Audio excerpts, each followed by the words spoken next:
Bicycle, bicycle, bicycle. I want to ride my bicycle, bicycle. Bonjour et bienvenue dans une troisième émission Chasse Patate, troisième émission de présentation de la saison. On va à nouveau s'occuper de décortiquer le mercato et les équipes qui vont être à l'œuvre dans cette saison 2016. On va également se lancer dans un débat, un nouveau débat. Aujourd'hui, ce sera les fails à venir de 2016. Et pour m'accompagner, toujours les mêmes personnes que lors de l'émission précédente pour m'accompagner, moi Théo. Donc Alexis. Bonjour. JB. Bonjour à tous. Et Médée. Bonjour à toutes les auditrices. Voilà, qui reste toujours sur... il vise toujours l'audimat féminin, hein, Médée. Hein, il a compris le but de l'émission. Donc voilà, alors... La première équipe qu'on va aborder, ça va être Delco Marseille. Ça va être pour JB. Alors JB, je te préviens. Alors si vous voulez aller aux toilettes, c'est le moment là. Voilà. Ne pars pas sur 5 minutes. Voilà. Sur Delco Marseille, je sais même pas comment tu peux faire 5 minutes. Je sais que tu es capable de tout. Donc JB, lance-toi pour Delco. On te surveille. Allez, c'est parti. Donc, tout d'abord, les principaux transferts. Il y a tout d'abord Frédéric Galta en provenance de l'Ost russe, Søren Kragh Andersen de la Team Trefort et Leonardo Duque de la Colombia. Côté départ, il est surtout à noter ceux de Julien Loubet vers Fortuneo et Ignatas Konovalovas à la FDJ. Du côté des leaders maintenant, trois principaux leaders pour l'équipe Delco. Tout d'abord, Daniel Diaz, qui vise surtout les courses de début d'année, dont le Tour de San Luis, dont il est le tenant du titre. Leonardo Duque, naturalisé français il y a peu, qui va viser justement les courses continentales françaises. C'est un sprinter honnête qui pourra essayer de réaliser quelques bonnes performances. Lui qui peut aussi passer des reliefs un peu plus escarpés. Et aussi Benjamin Giraud, qui est le pendant aussi de Duque, le second sprinter de l'équipe, qui sera lui aussi sur des courses continentales. Du côté des coureurs qui peuvent faire des coups, on peut recenser Andersen, El Fares, Galta et Yannick Martinez. Et du côté des énigmes, on a Rémi Di Gregorio, dont ça fait quelques années maintenant qu'il ne performe plus, mais qui fait toujours un coup d'éclat chaque année. Oh, mais Déjà dis donc. fini. Oh là là, mais c'est voilà. impressionnant. Cet homme a travaillé. Très très bien, merci. Alors tu mets quand même Yannick Martinez dans les mecs qui peuvent faire les coups. Moi je le mets quand même dans ceux qui sont fait parmi les gros sprinteurs de l'équipe. Hein. Yannick Martinez, il a quand même quelques belles références hein, quand il était Je suis chez d'accord avec Rockstar. Théo. Donc voilà, Duque, Martinez et Giraud, ça fait quand même un beau trio.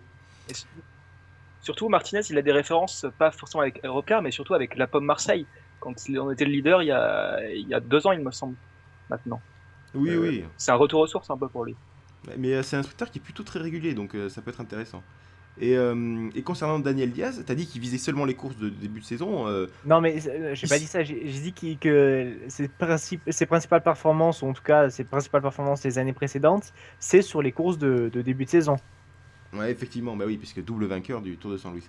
Et à propos donc de ce coureur, on sait que il revient chez La Pomme Marseille, enfin chez maintenant Delco Marseille, puisqu'il y était déjà en 2011. Mais en 2011, il n'avait pas beaucoup performé. Il était retourné en Amérique du Sud, chez notamment Funvik. Funvik et San Luis Somos Todos. Et là, il avait fait pas mal de performances. Donc, est-ce que vous pensez que ce retour en Europe, cette fois-ci, il va réussir à percer Alexis? Bonne question. Ah, très bien. Alors, je sens qu'Alexis est bien préparé pour cette question. Si tu veux, je donne la parole à JB. Ça Allez. m'arrangerait parce que je connais pas vraiment le coureur. Ok, JB, Daniel Diaz. Non, je pense pas. Je pense que c'est un coureur que sur les courses sud-américaines, il peut faire des bonnes performances, mais après en Europe, la marche est peut-être un peu trop haute pour lui.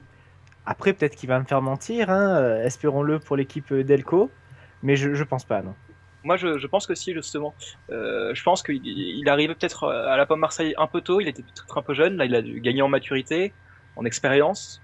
Du coup, ça pourrait être un bon recrutement. On a vu avec Sepulveda chez Fortuneo que les Argentins pouvaient avoir un bon niveau. Donc Daniel Diaz, on sait qu'il peut performer. Quand il est bien préparé, en forme, il a lancé quand même quelques grands noms sur le Tour de San Luis.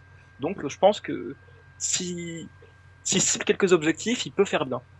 Ouais, et puis cette période où il est reparti en Amérique du Sud, c'est durant cette période qu'il a gagné ses 2 Tours de San Luis, qui sont les 2 plus grosses lignes de son palmarès très largement. Donc ça indique un petit peu le fait Il y a qu'il a quand même une progressé. énorme concurrence sur le Tour de San Luis. C'est sans doute un des tours continentaux où la concurrence est le plus fort.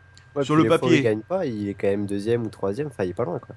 Sur le papier, parce que comme on l'a dit, Saint-Louis c'est une course de préparation. Donc après, Oui, mais- on n'affronte pas non plus les mecs au top de leur forme. Mais c'est vrai que ça reste des performances, faut pas non plus le nier. Mais voilà. Par contre, moi j'ai une interrogation sur cette équipe, c'est sur son éventuelle participation au Tour de France, Mm. ou à un Paris-Nice, ou à un Critérium du Dauphiné. Je sais pas très bien comment Azo va gérer l'affaire, mais s'ils sont passés sur l'échelon Continental Pro, c'est clairement que c'est un objectif qu'ils visent. Je sais pas si ça arrivera cette année ou l'année prochaine. C'est une vraie interrogation, ça, pour le coup. L'effectif de cette année, quand même, paraît un petit peu short.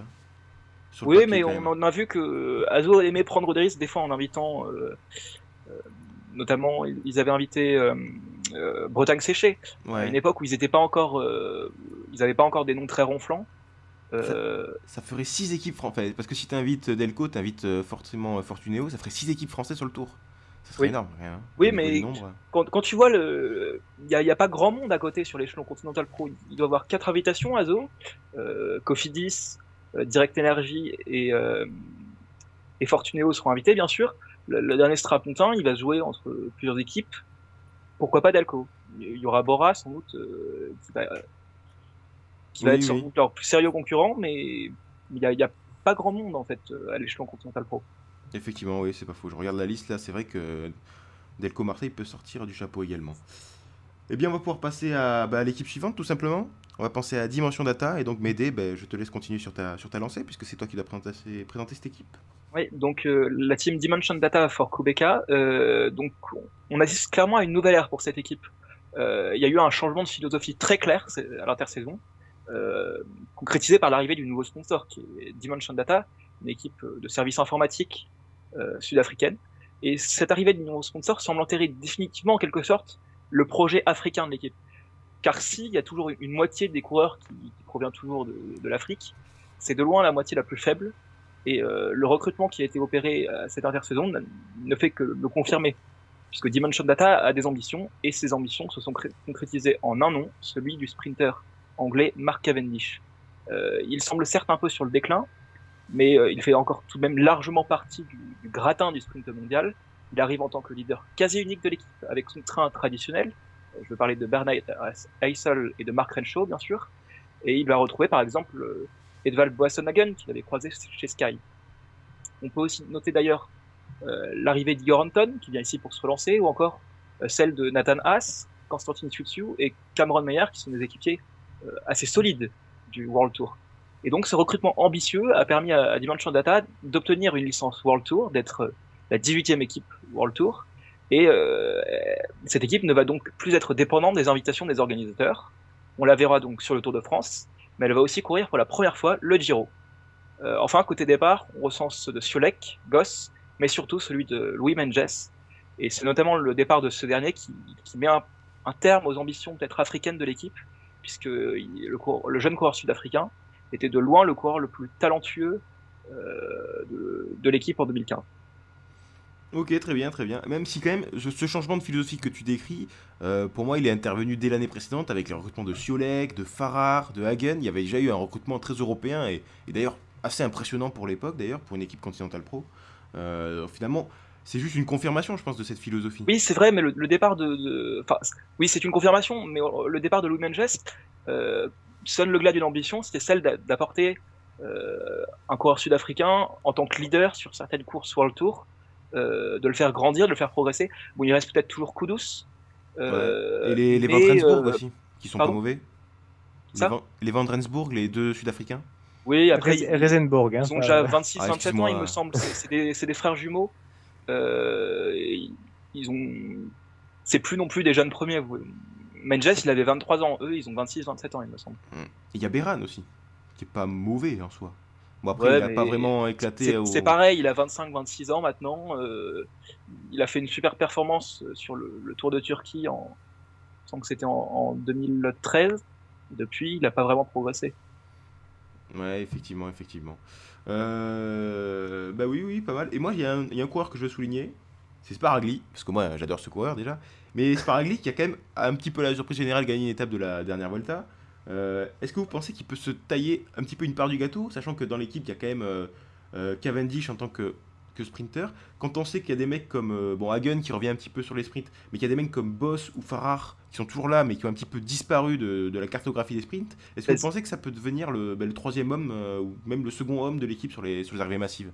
J'y vais. Sparagli, Alors vas-y, Médée, si tu veux parler. Bareghini, il est italien et Dimension Data va courir pour la première fois le Giro, donc ça ne m'étonnerait pas qu'il en soit le leader sur cette course. Ouais. À moins que Cavendish n'a pas prévu de disputer le Giro. Parce qu'il a pour habitude de le faire quand même. Enfin, Je n'ai pas vérifié, pas c'est cette possible, dernière mais année, mais je pense qu'il va surtout se concentrer sur le Tour de France. Après, il peut faire comme Greppel, faire la première semaine, mais je sais faudrait pas. vérifier. Cavendish a dit qu'il faisait le Tour de France, qu'il visait le maillot jaune, les championnats du monde et Rio. Après, faut voir. D'accord. Rio, ça paraît un peu compromis quand même. Non, mais au niveau piste, pas sur route. Ah oui, t'as raison, c'est vrai qu'il va courir un Omnium. D'ailleurs, ça va conditionner un peu la saison de Dimension Data parce que, étant donné que c'est quand même leur leader unique, euh, bah, ça va être un peu dur de se passer de lui à certains moments. Ok, ok. Et concernant justement le départ de Mentiès, du coup, ça laisse une place assez importante pour les grimpeurs, tout simplement. Et quand on regarde l'effectif, il n'y en a plus grand, il y en a plus beaucoup. Et celui qui ressort, c'est la résurrection, une des résurrections du dernier Tour de France, c'est Powells. Est-ce que vous pensez qu'il peut, pourquoi pas, prendre une place de leader pour le général, pour un des grands tours de la saison, et pourquoi pas Pas, viser un top 10? pas forcément parce que Général. Attends, vas-y, laisse parler JB. Tu parles beaucoup là, mais. Après, on dit que je suis long, mais en fait. Ouais. Donc, je pense que ce sera peut-être un peu court pour Powell pour Général. Sur le Tour de France, il a sa bonne place au Général, beaucoup à cause grâce plutôt aux échappées. Donc, si il prend une autre technique, plus de leader, c'est-à-dire d'essayer de suivre le mouvement dans la montagne, je pense qu'il est un peu court. Mais par contre, s'il retente là avec des échappées pour tenter plus finalement de gagner des étapes que de se placer au Général, à mon avis, il peut rééditer ses exploits. Mais je pense qu'il est un peu court pour faire quelque chose comme top 10. Ouais. Bon, plus c'est que l'échappée, je pense que surtout l'espèce de. L'épidémie qu'il y a eu de coups de chaleur sur le dernier Tour de France qui a éliminé pas mal de leaders potentiels. Et du coup, il s'est retrouvé assez haut assez rapidement. Enfin, les échappés ont aidé quand même. Hein. Oui, mais il en a Faut pas pas se pris mentir. des masses non plus, il en a pris deux, je crois. C'est un peu comme Franck. C'est un peu comme Franck. Franck, il a une bonne place au Général grâce aux échappées. Oui, c'est pas faux, c'est pas faux. Et même si Franck avait quand même craqué dès la première semaine, on le sentait un peu fébrile et pourtant il est remonté. Effectivement. On va pouvoir passer à une autre équipe. On va pouvoir passer tout simplement à Fortuneo. Oh, mais ça va être à moi de parler. Oh là là, je m'y attendais tellement pas. Bon, ben voilà. Donc Fortuneo, ex-équipe Bretagne, qui signe une sacrée arrivée. L'arrivée tout simplement du champion de France trôné en provenance de Aubert 93. Également un autre transfert assez important et un peu improbable, c'est celui de Chris Anker Sorensen de la Tinkoff. Improbable, pas tellement parce qu'on sait que dans l'équipe il y a quand même une petite tradition scandinave. Il y avait Laegen il y a quelques années, et là cette année il y a également eu le recrutement de notre Norvégien, c'est Bren. Également le recrutement de Loubet, de Vallée et du néo-pro Bounamour. Du côté départ, pas non plus des départs de grands noms, Bulot, Guillou, Laborie. Celui qu'on peut quand même citer, et en fait c'est un échange avec Aubert 93 de Sprinter, puisque c'est Romain Feuillu qui va chez Aubert 93. Donc voilà, Trôné et Feuillu qui se croisent. Et du côté des leaders à suivre, il y aura forcément Trôné, donc le nouveau champion de France. Et également sur les sprints, Fonseca, qui sort d'une année 2015 pas forcément très reluisante, mais qui a fait une très bonne année 2014, donc à voir s'il reviendra. Utarovic, qui lui au contraire a bien signé une bonne année l'an passé. Et Maclay, l'anglais, peut-être sans doute la révélation de l'équipe en 2015. Voilà. Et puis du côté des courses par étapes, il faudra suivre donc l'Argentin Sepulveda, qui est quand même un coureur très régulier et qui performe vraiment beaucoup sur le circuit continental. À voir s'il prendra une voiture encore une fois sur le Tour de France cet Je été. me demandais si c'était pas lui. C'était un petit peu le craquage de l'année, mais bon voilà. Et je ne pouvais pas passer faire cette revue d'effectifs sans parler de Pierre-Luc Perrichon, quand même un petit peu le chouchou du groupe Ito, qui est toujours là et qui sera toujours présent pour les échapper. Donc je vous écoute, qu'est-ce que vous avez à dire sur cette belle équipe Fortuneo maintenant qui a changé de nom, Alexis? Euh, Je sais pas. Franchement, au niveau des sprints, non mais ça va venir. Au niveau des sprints, ils sont 3, 4 à pouvoir tirer leur épingle du jeu. Donc à voir si qui va se mettre au service de qui ou s'ils vont chacun jouer pour leur pomme. À voir. Au niveau de la grimpe, Sepulveda, j'ai quand même des doutes. Enfin, mis à part cette histoire de voiture, peut-être qu'il aurait pu faire quelque chose de bien sur le tour, mais j'ai quand même un doute. Je pense pas qu'il soit capable vraiment de jouer. Le Tour de Dans France, cette c'est cour peut-être des un grands. petit peu trop gros pour lui encore, mais c'est quand même un coureur qui est très très régulier. Il est impressionnant sur ce Ouais. point de vue-là. Tous les ans, il fait des top mais 10, voire des top 5 sur le circuit continental au classement généraux. Ouais, mais après, ça reste au circuit continental, à voir ce qu'il peut faire dans le World Tour. Mais je pense faudrait qu'il Enfin, ça va être juste. Pour moi, ça va être juste. Mais Ok. après, je peux me Et tromper. il est très jeune d'ailleurs, c'est plus Villeda. Je crois qu'il a 24 ans. Peut-être que cette année il va passer sur 25, mais il est né en 91, donc c'est quand même un jeune coureur, effectivement. Et sur les sprints, comme tu dis, il y a quand même une espèce de porte-étendard. C'est même plus qu'une façon de dire, puisqu'il va avoir le maillot tricolore sur les épaules, c'est Trôné, qui va avoir un statut qui va complètement changer cette année. Est-ce que vous pensez qu'il va réussir à confirmer ce titre un petit peu surprise, JB? J'ai peur, non, j'ai peur justement que la petite pression le rogne un petit peu et que ça fasse une sorte de second Dimitri champion. Oula. Ah, ça Ah, sent les du coureur là. le bon exemple. En plus, il y a des parallèles, ils sont tous les deux chez Bretagne. Enfin, maintenant, lui, il est chez Bretagne. Et donc oui, je pense pas qu'il fera de grandes choses parce qu'il va continuer à quand même réaliser de bonnes performances sur le circuit continental. Mais après, dès qu'il s'agira de battre d'autres coureurs plus expérimentés ou même plus talentueux que lui, je pense qu'il n'y arrivera pas. Moi, je suis pas forcément d'accord. Après, ça dépend le calendrier de course de Fortunéo, mais je pense que c'est un sprinter qui, sur les étapes un peu typiques du Tour du Pays Basque, du Tour de Catalogne, vous savez, ces étapes où il y a des difficultés du relief, mais qui Oui, oui. arrivent, qui se concluent sur un sprint de 80 coureurs, c'est un coureur qui peut tirer de son épingle du jeu et devenir un leader pour Fortunéo dans ce domaine-là. Après, il faut pas s'attendre de lui à ce qu'il gagne sur des sprints massifs. Ça n'a jamais été son domaine. Surtout que sa victoire sur le championnat de France, c'est un peu une chance. Hein, parce que, on va pas dire qu'il l'a volé, il l'a mérité, certes, mais si Boigny n'était pas tombé, Oui, enfin, ça restait sans doute le deuxième coureur le plus fort. ouais, mais il Sortait aurait d'une fait victoire deuxième. sur la route du Sud. Voilà, du Sud après. Ah bon. La route du Sud, comme l'an Il a dernier, battu c'était Gokar. Quintana et Contador. Donc, il y a quand même un plateau de Oui, plus en enfin, plus. compare avec des mecs qui jouent dans le même domaine. Ouais, Compare parce que battre plutôt à Quintana au Cocard. sprint. Ce que je veux dire, c'est que ça sert à rien de dénigrer la route du Sud parce que c'est la Non, route du Sud. non, D'ailleurs, mais je tu m'as compris. grosse Mais, dédicace à Antoine Blondin. Ouais, mais- attention, il y a des fans de la route du Sud hein, sur le forum, donc ils ont de la chance, dis donc. Non, mais enfin, tout ça pour dire que de là à attendre une grosse saison sur les sprints à son niveau, je sais pas, moi j'en doute clairement, mais bon. Ok, Je très me bien. demande qu'à me tromper. Ouais, mais on aura la réponse dans les mois qui viennent. Eh bien, Médée, je te relaisse la main pour Ethics cette fois-ci, une autre grosse équipe au World Tour. Vas-y. Donc, c'est bien connu chez Ethics Quickstep, c'est qu'on accumule les leaders comme d'autres les équipiers. Donc, cette année, la formation belge a enregistré les départs de Mark Cavendish, Rigoberto Urán et Michal Kwiatkowski. Et du coup, elle annonce les arrivées de Daniel Martin, de Marcel Kittel, de Bob Jungels et de Fernando Gaviria. Du coup, c'est difficile de dire si l'équipe s'est affaiblie ou renforcée cet hiver. Ça va dépendre notamment de la progression de Gaviria. Mais une chose est sûre, c'est que l'équipe de Patrick Lefebvre va être encore une fois une armada.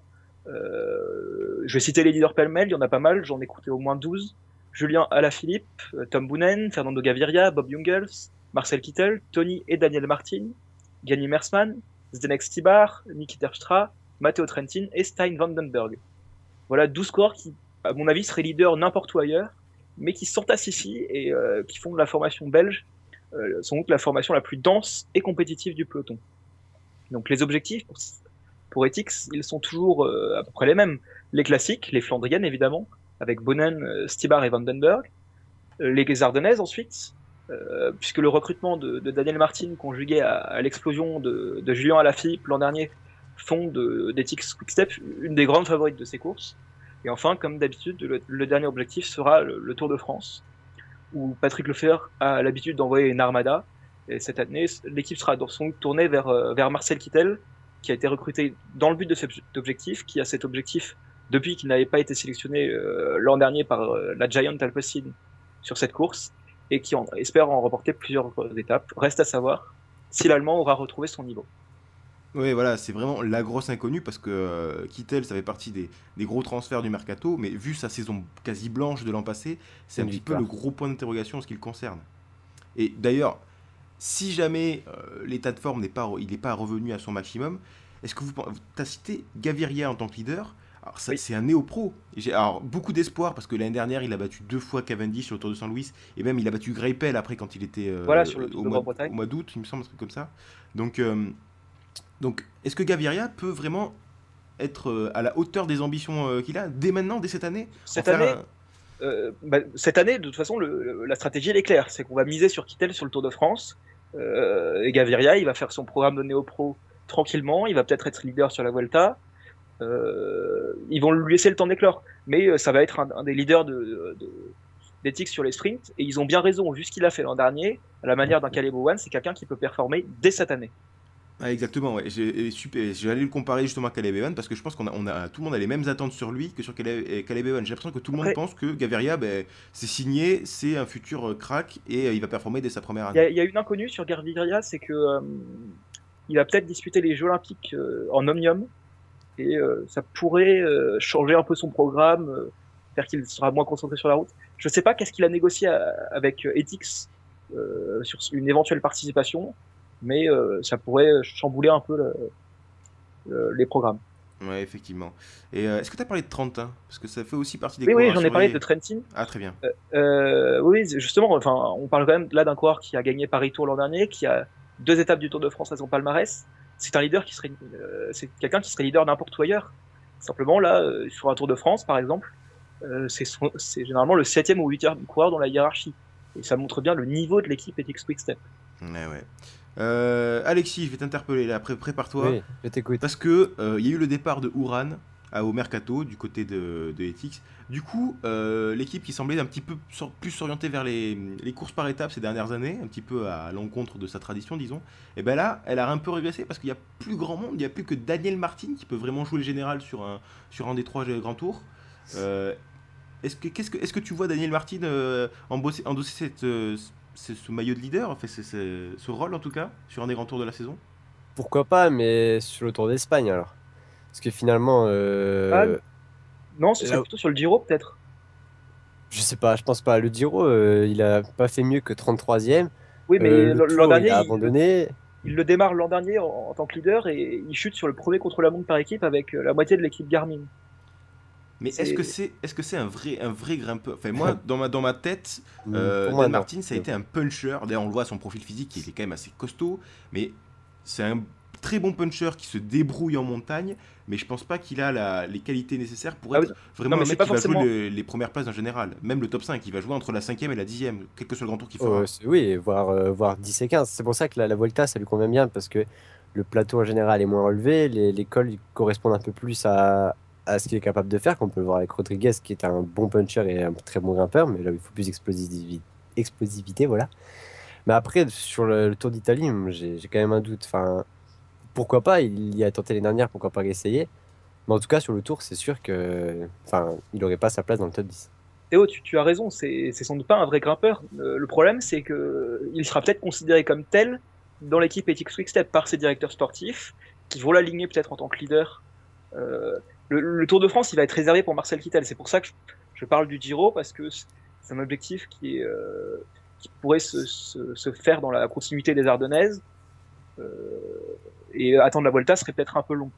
Mais Bah, après, les performances qu'il a, c'est sur la Volta quand même. C'est là où il a le plus de références. Bah voilà, comme le dit Alexis. c'est la Volta Ouais, et il les a- Ardennaises. Donc, il avait fait un comme bon tu Tour de dis. France, il me semble. Il avait dû finir dans le top 10 avec une étape. Faudrait vérifier. Très rapidement, pour conclure, je veux juste un oui ou un non. Est-ce que vous pensez qu'après ce qu'a montré Alaphilippe l'an passé, est-ce que vous pensez que justement Alaphilippe peut être un bon grimpeur? Parce on a tous vu que c'était un super puncher, mais on l'a vu sur le Tour de Californie, même s'il a battu que Sagan au final. Ouais, Est-ce que vous pensez que ça peut devenir aussi, pourquoi pas, un de ses leaders de remplacement pour suppléer, enfin, pour remplacer le départ de Uran? Oui ou non? JB? Je pense pas, non.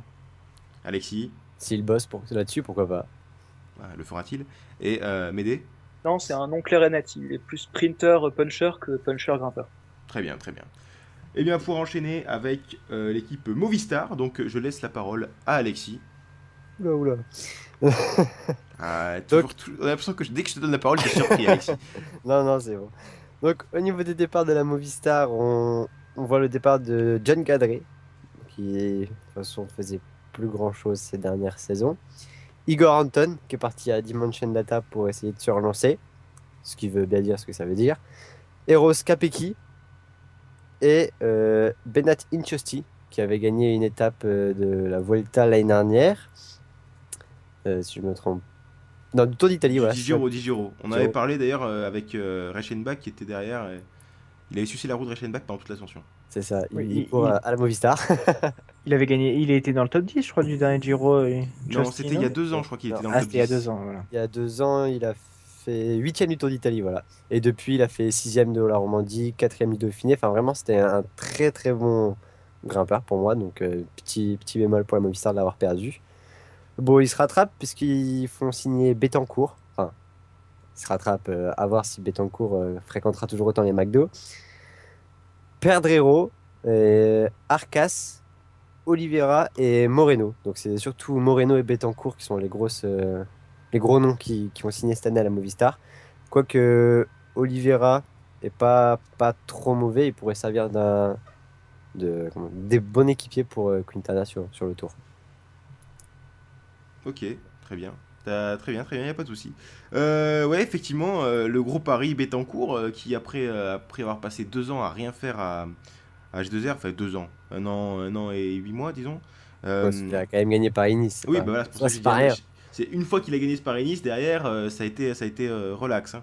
Mais oui, est-ce que vous croyez encore à Bettencourt? Est-ce que, enfin, on en est à peu près tous d'accord, je pense, sur le fait que ce qui manque à Bettencourt, c'est un encadrement pour lui dire qu'il faut se préparer et qu'il faut faire des kilomètres, parce que visiblement c'est ça qui lui manque, hein. Il a fait une espèce de dépression, si j'ai bien suivi l'affaire. Mais est-ce que vous pensez qu'il peut se relancer dès cette année, par exemple, JB? Non, je pense pas. Je pense que Bettencourt, c'est un peu le même problème qu'Andy Schleck. C'est pas des passionnés par le cyclisme et ils font ça plus comme leur métier que comme leur passion. Du coup, quand tout va bien, quand les résultats suivent, il n'y a pas de problème. Mais dès que leur niveau commence un peu à baisser ou même qu'ils manquent de malchance, n'arrivent plus à refaire des résultats, du coup, l'encadrement ne suit plus, le mode de vie ne suit plus et tout part à volo. Ah, voilà, la vérité tombe enfin, Andy Schleck. Ah, mais- Tu as enfin avoué. Ah non, mais c'est totalement ça. C'est juste qu'il aime pas le cyclisme. S'il a fait du cyclisme, c'est uniquement parce qu'il a suivi Franck, c'est tout. Ouais, effectivement. Donc Bettencourt, Moreno, 2 grosses recrues pour la montagne, ce qui en fait quand même une équipe assez impressionnante avec Quintana, voire les frères Quintana, hein. D'ailleurs, Ouais, c'était le montré petit sur Gaillard, un ouais. Tour d'Autriche, même si depuis... Sur le Giro même, il avait fait quelque Oui, chose. sur le Giro, il était pas d'ailleurs. mal également. Ouais. Effectivement, donc avec Quintana, Valverde en leader, puis maintenant Bettencourt et Moreno qui s'ajoutent. Et est-ce que vous pensez que Amador, qui a fait un super Giro sorti de nulle part, est-ce que vous pensez qu'Amador va avoir encore une fois des responsabilités et avoir un poste de leader sur un grand tour cette année? M'aider. C'est vraiment une énorme interrogation. Ce coureur, c'est un peu une énigme, parce qu'il est arrivé sur son Giro, et il est reparti un peu comme un Oliver Zog.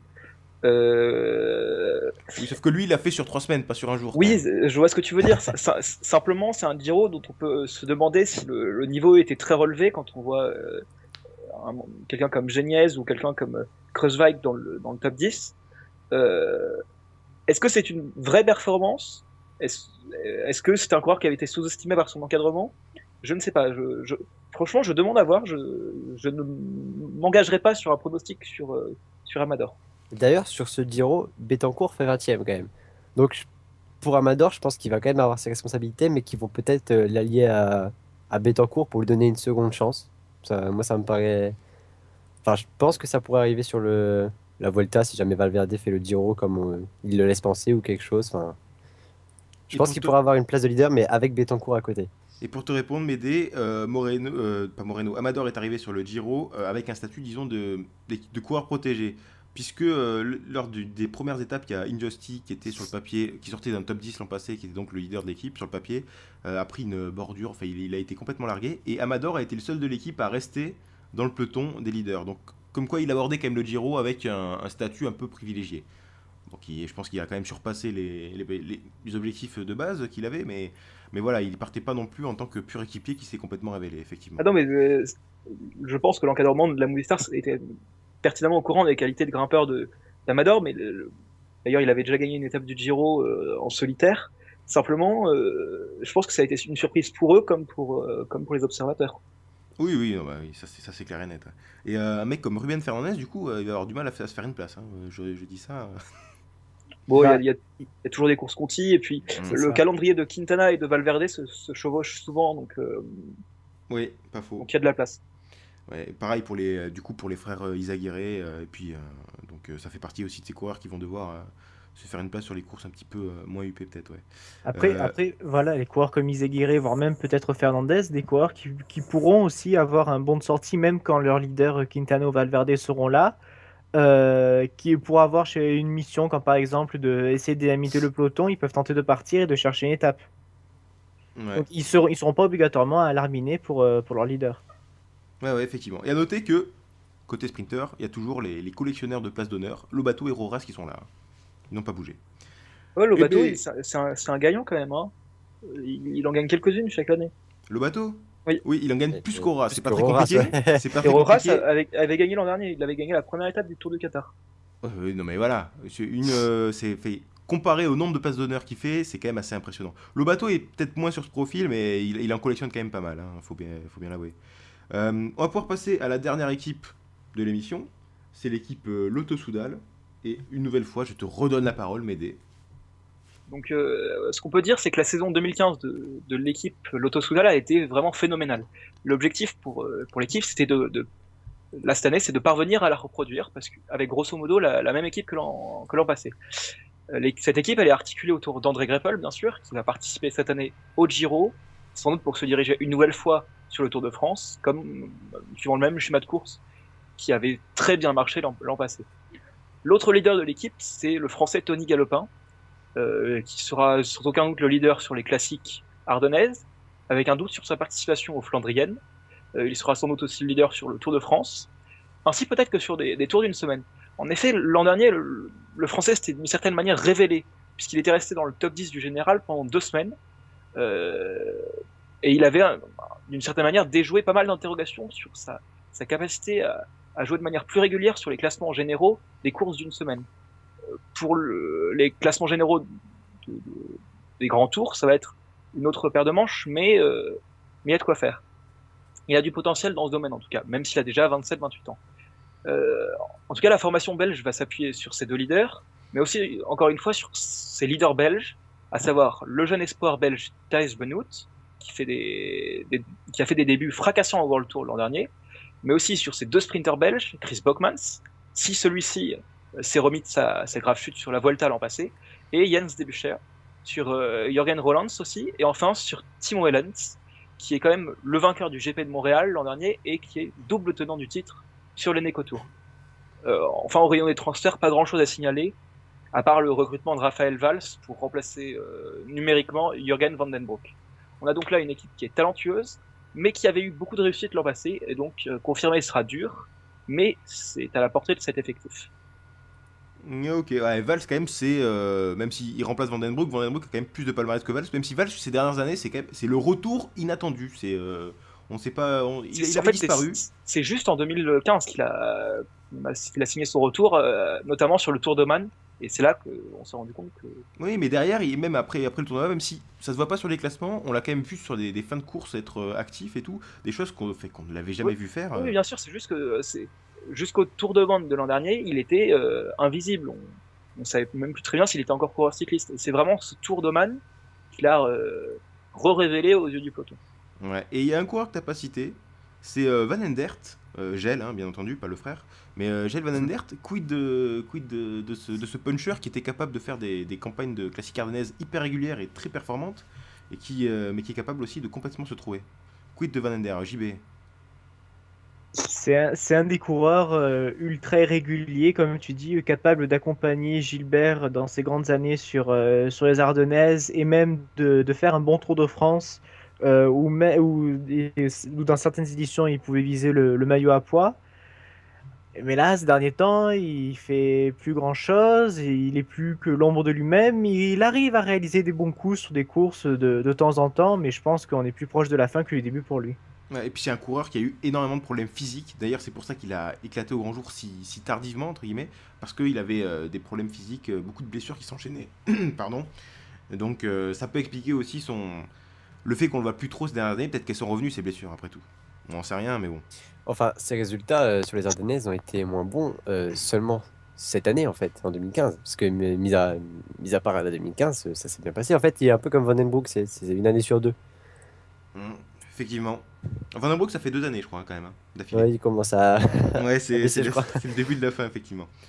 Ouais. Bon, ben très bien. Est-ce que vous avez quelque chose à rajouter sur l'équipe Lotto? Peut-être quand même sur effectivement l'arrivée de Benoot qui est arrivé un petit peu. Qui a remplacé un petit peu Roland, tout simplement, sur les Flandriennes? Parce que Rollins, on l'attendait lui en tant que leader, et finalement c'est Benoît qui a plus performé que lui. Médée? Benoît, enfin, beaucoup en parlent comme d'un des néo-pros les plus talentueux de ces dernières années, à la manière d'un Peter Sagan. Euh, je dois avouer que c'est vrai il a des qualités d'endurance assez impressionnantes. Le voir faire 5e du Tour des Flandres pour sa première année, c'est très impressionnant. Après, on est dans un domaine, les classiques, qui est quand même assez aléatoire. Il suffirait d'un petit rien pour que il fasse une année blanche finalement. Il a encore largement le temps. Néanmoins, c'est peut-être un coureur qui sera peut-être un peu irrégulier parce que finalement, on en a entendu parler à 2 moments de l'année et c'est à peu près tout. Ouais, effectivement. J'ai un peu de ce que tu dis parce que, mis à part le Tour des Flandres, il a quand même été là sur les Néco Tours, sur Montréal ou Québec. Enfin, Ouais, l'une c'est des ça, deux, je c'est sais plus. à Donc, 2 moments de l'année. ouais, C'est mais déjà pas mal Et- pour un néo-pro. voilà, Ouais. première saison, tu passes dans le top 10 de l'Eneco Tour, Montréal ou Québec et le Tour des Flandres. Mine de rien, c'est pas Non, mais mal. je reconnais que c'est très impressionnant. Simplement, s'il n'y avait pas eu ça, il aurait été invisible. Non, mais c'est un peu le vie-ma-vie du coureur flandrien, parce que le coureur flandrien, il a 3 dates dans l'année, et s'il brille pas sur ces 3 dates-là, On entend c'est pas. une saison blanche, quoi. Donc, c'est un petit peu la difficulté de ce genre de coureur, effectivement. Ouais, ouais. On va voir ça. C'est comme avec Van Mark cette année, enfin l'an dernier, qui manque de réussite et au final on se dit il a fait une année ratée. Bah, peut-être Ah, qu'on verra la même chose pour Ben Woods cette année. Il se place, Van der Mark, quand même. Oui, On mais ne on le critique remarque la pas Jumbo, forcément. c'est quoi ça? Ouais, Alexis, il a pas Et pris, Van- quoi. Van- Van Mark- Il a pas bien, il a pas aimé que tu t'attaques à la Lotto Jumbo, quoi. Bon, mais je pense qu'on a fait le tour sur cette équipe Lotto Soudal. Je pense qu'on peut Moi, aborder. j'avais juste une question à vous poser. Alors, vas-y. Est-ce que vous pensez que Galopin peut être un leader fiable sur les courses par étapes? Sur les courses par étape d'une semaine, pour moi, je vois pas. Il a prouvé sur le tour qu'il pouvait le faire. Mais d'ailleurs, il a éprouvé également sur un Paris-Nice. Il me semble qu'il était pas trop mal. Sauf Hmm. contre la montre qu'il a perdu par Nice. Oui, voilà. Bon, après.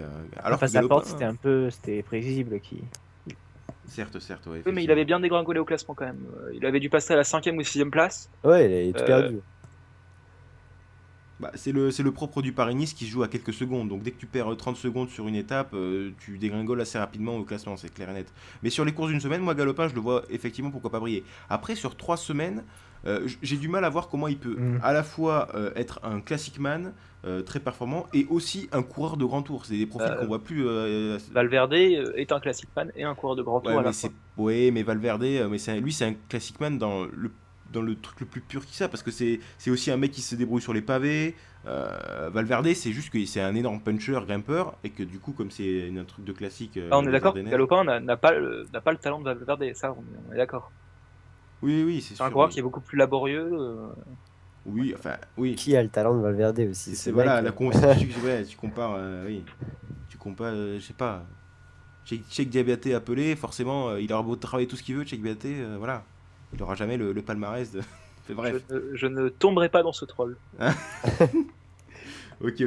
Bon, mais du coup, passons au petit débat de cette émission, qui est un débat un petit peu d'enfoiré, parce qu'on va essayer de prévoir quels vont être les coureurs, ou même les équipes, qui vont se rater sur cette année 2016. Quels sont les fails à venir de la saison. Donc j'aimerais bien vous entendre. Moi, j'ai une liste. Alors, moi, j'ai un leitmotiv qui a, qui a dirigé un petit peu mes choix, mais j'aimerais entendre les vôtres. Alexis, est-ce que tu as fait quelques choix sur ces fails de 2016 à venir? Alors, le feuille de 2016 déjà, cette émission. Non, c'est pas vrai. Ah, et hier, tu m'as sorti la vannière, je t'avais dit qu'il fallait pas la faire, qu'elle est trop naze, tu m'as pas écouté. Oh là là. Non, je voulais la faire. Mais voilà, blague mise à part. C'est Je très, pense que. Vas-y, tu veux dire? c'était très drôle. Tu nous vois pas, là, tu nous entends pas, mais on est par terre. On Ah, se mais rigole. du couper vos micros tellement vous rigolez. C'est ça. Moi, je pense que Kittel va. J'ose, hein, mais Kittel va pas réussir sa saison comme il a pu le faire l'année d'avant. Il aura pas autant de victoires, il va être plus en difficulté, même sur le tour où il va pas réussir. Et après, la malédiction du maillot arc-en-ciel. Est-ce que Sagan va confirmer après sa victoire sur les championnats du monde? Faut voir. Mais voilà, moi je mise sur Sagan et Kittel. Ouais. Kittel, c'est pas l'année d'avant, c'était il y a 2 ans qu'il avait fait une très bonne saison. L'année dernière, c'était justement la saison ratée Oui, bah, complètement. l'année d'avant, donc ça veut dire avant celle. Bref, t'as compris. Oui, d'accord, très bien. Ouais, effectivement. Ouais, Kittel, c'est un petit peu la. Bah, Kittel, ouais, c'est comme je disais, c'est le point d'interrogation à voir. JB. Moi, je pense que le fail de cette année, enfin le fail, ça sera un fail, mais à son échelle, sera Contador. Il commence à se faire vieux, c'est sa dernière saison si je dis pas de bêtises. Bon, il réussira quand même à gagner des courses, à se placer au général, mais ça sera plus le grand Contador qu'on connaît, qui est capable de gagner des classements généraux en mettant la pâtée à tous ses adversaires, qui est aussi capable de se lancer dans de grands raids en montagne. Là, je pense qu'on reverra plus ce Contador et qu'il commence à être dans la pente descendante. Et des quatre gros coureurs de grand tour que sont Nibali, Quintana et Froome, je pense que c'est lui qui est en quatrième position.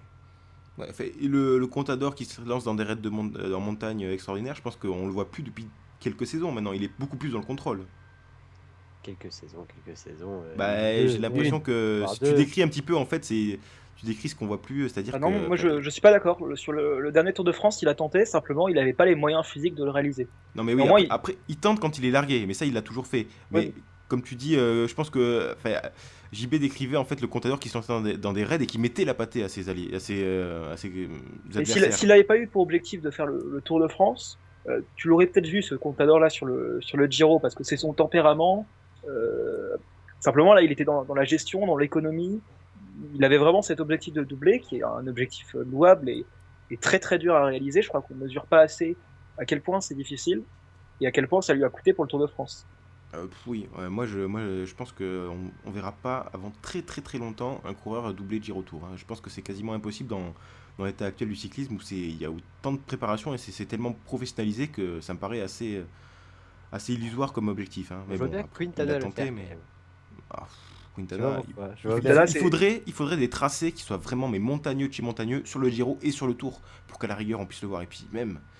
Quintana, on a Bulomaniac qui te dirait que ça reste un coureur qui est prudent et donc qui ne tentera jamais ce genre de choses parce qu'il va rester dans l'économie, dans la gestion, dans la faiblesse, enfin dans le peu de prise de risque. Donc, Il a pas tort sur ce coup-là, c'est vrai. Ouais, c'est pas Ouais. faux, effectivement. Médée, t'es fail Ah. de 2016? Il m'en restait un.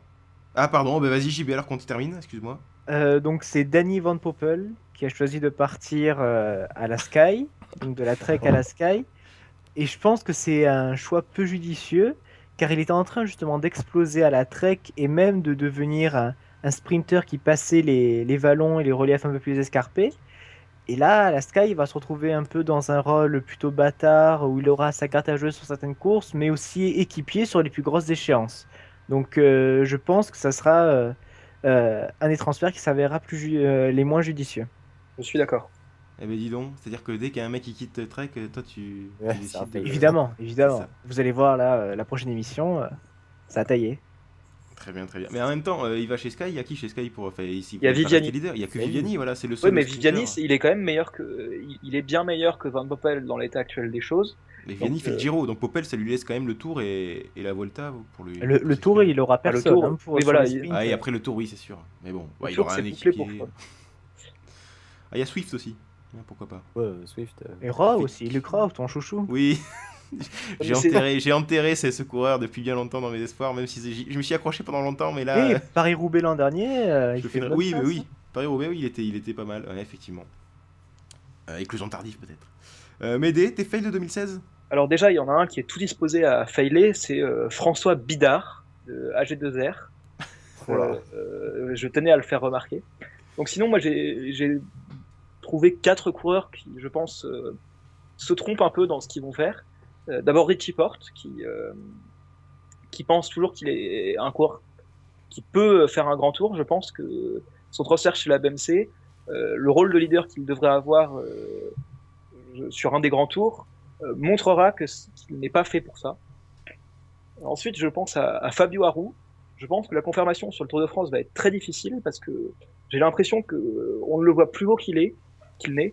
La concurrence finalement sur le Giro, elle était faiblarde. Contador est resté tout en contrôle et a totalement empêché Aru de revenir sur lui sans vraiment puiser dans toutes ses ressources. Sur la Vuelta, là encore, la concurrence, elle est pas au maximum. il a battu pour la plupart des coureurs qui sortaient du Tour de France. Donc je pense qu'on ne le voit plus beau qu'il l'est et que a priori son rôle de leader sur le Tour de France cette année va lui montrer que il est encore un cran en dessous du Big Four entre guillemets. Et pourquoi pas de Thibaut Pinot également. Enfin, il me reste 2 coureurs, donc Michal Biatowski. Je pense que son passage à la Sky, c'est peu judicieux. C'est comme Richie Porte chez BMC. J'ai l'impression qu'il veut absolument courir un grand tour en tant que leader. Et j'ai encore l'impression qu'il se trompe. On a vu sur la première photo dans ses nouvelles couleurs qu'il avait beaucoup maigri. Je suis vraiment pas sûr qu'il ait les capacités de tenir 3 semaines ce coureur. Enfin, j'ai l'impression que pour Joaquim Rodriguez, ça va être la saison de trop et que Purito va devenir pourri. Ok. Tofi d'ailleurs, s'il veut courir un grand tour en tant que leader, moi j'aurais pas été chez Sky à sa place parce qu'il y a quand même une flopée, il y a Landa, Froome, Koenig, Oui, il y a mais quand même pas mal de coureurs il qui le pense que barrent. c'est une équipe dont l'encadrement, les méthodes d'entraînement lui Oui. permettront de se transformer en coureur de grand tour. Je pense que c'est ce qui a motivé sa décision. Ouais.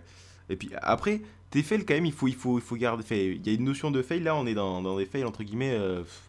Porte, tout le monde se focalise sur le fait qu'il ait raté son Giro l'an passé, alors qu'il a fait une première partie de saison qui est énorme. Je me focalise pas que sur ça. J'ai l'impression que c'est un coureur qui est très bon sur certaines étapes, sur des courses de côte, mais qui, dès qu'il y a un enchaînement de cols, dès qu'il y a une répétition des efforts jour après jour, a du mal. Et ça, on l'a vu quand il a fait ses Tours de France en tant qu'équipier de Christopher Froome, et même en tant que leader en 2014, puisque je rappelle qu'il devient le leader de la Sky après l'abandon de Froome. Porte, il n'a pas réussi dans ce rôle-là. Alors que Froome, quand il était équipier de Wiggins, il avait réussi à tenir sa 2e place jusqu'au bout. Oui, bon après, il faut comparer ce qui est fait. Je suis pas sûr que comparer Froome à Porte, même s'ils ont des rôles qui sont similaires sur le papier à un an d'écart, voilà, Froome ce qu'il a fait c'était énorme effectivement, mais comparant avec ce qui est comparable aussi. Mais après, je pense que le débat Porte, c'est le débat qu'on a eu 4 fois durant depuis le début d'existence du podcast. Du coup, je suis pas sûr qu'on puisse y revenir. Ça sera encore ça va faire une petite redite là au bout d'un moment. On va avoir une vraie confirmation cette année en tout cas. On verra. Moi je dis, les conditions de course pour moi je sais pas encore. Voilà, c'est mon point de vue. À voir. On va conclure l'émission assez rapidement. Je vais vite fait aller sur mes fails parce que pour respecter un petit peu le timing. Donc moi, je vous ai dit, il y avait un live d'Optif qui guidait tous mes fails. C'est l'âge. Moi en fait, j'ai sélectionné, je me suis rendu compte que j'ai sélectionné que des vieux pour les fails à venir. Perrault d'abord, qui après sa saison 2015 ratée, je le vois mal revenir à son meilleur niveau. Heureusement qu'il y aura Pozzo à ses côtés sur le Giro pour reprendre le flambeau s'il n'est pas là. Et j'ai très peur qu'il ne le soit pas, malgré tout l'amour que j'ai pour ce coureur et pour cette équipe.